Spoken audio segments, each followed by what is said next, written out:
Hi, I'm Coco, and the brain project I did was the horizontal section of the brain. I will start with the bottom slides. The purple part is the cerebellum. The cerebellum is an important regulatory center of the movement, helping the body to maintain balance. We can work in straight line. It's also dependent of the cerebellum to completely. The pink part is the medulla, which is located below the brain and cerebellum. It's responsible for regulating complex reflex activities, including the regulation of the respiration, heart rate, blood pressure, and other actions. The higher level of the pink part is a reticular formation. It extends from medulla to upper part of midbrain. That is widely connected to the spinal cord, cerebellum, ceremus, and cerebral cortex. The second slide is still a cerebellum section and the brain stems. Expect that the shape have become large as the brain resembles a sphere shape.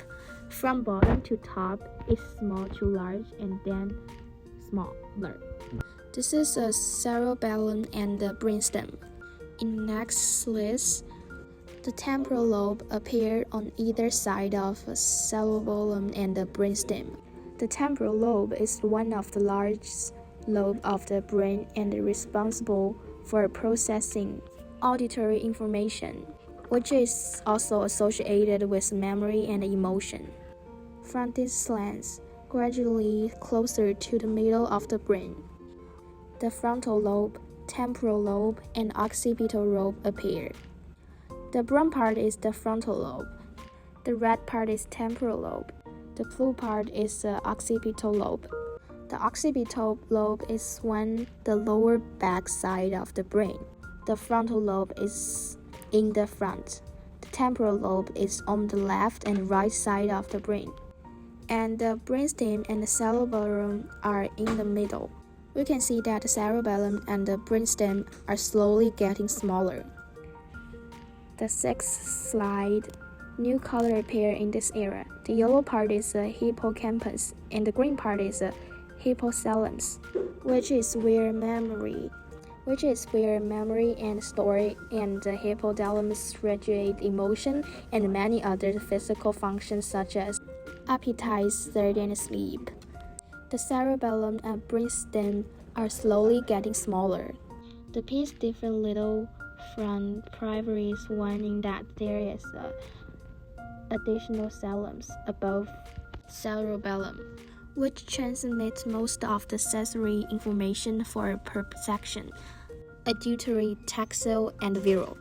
At the base, the white part is the pituitary gland, which regulates the function of many endocrine glands.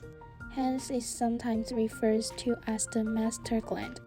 The thalamus and the hypothalamus become large and rounder, and the hippocampus gradually take on the shape of the seahorse. The brainstem has ended in this cross-section, and the cerebellum becomes smaller. Black represents the amygdala. The amygdala appear and the cerebellum end completely.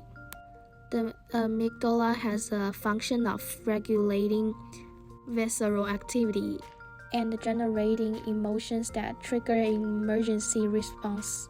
On these slides, the thalamus becomes smaller and the hippocampus thinner. The cut slice generally goes to the top of the brain and become much smaller. The orange corpus callosum appears in the middle of the two cerebral hemispheres, through which is most the communication between the two hemispheres of the brain take place, helping to transmit information between the two hemispheres. The next slides become smaller and smaller, and the corpus callosum become thinner. The corpus callosum disappears completely, leaving only the frontal lobe, temporal lobe, and the occipital lobe.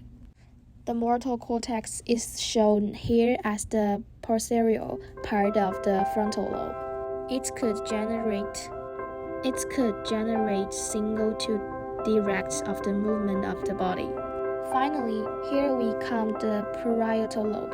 The parietal lobe is responsible of processing information related to temperature, taste, touch, and the movement. The sensory cortex is located in the anterior part of the posterior lobe and is responsible for receiving and processing sensory information from across the body, such as touch, temperature, and pain.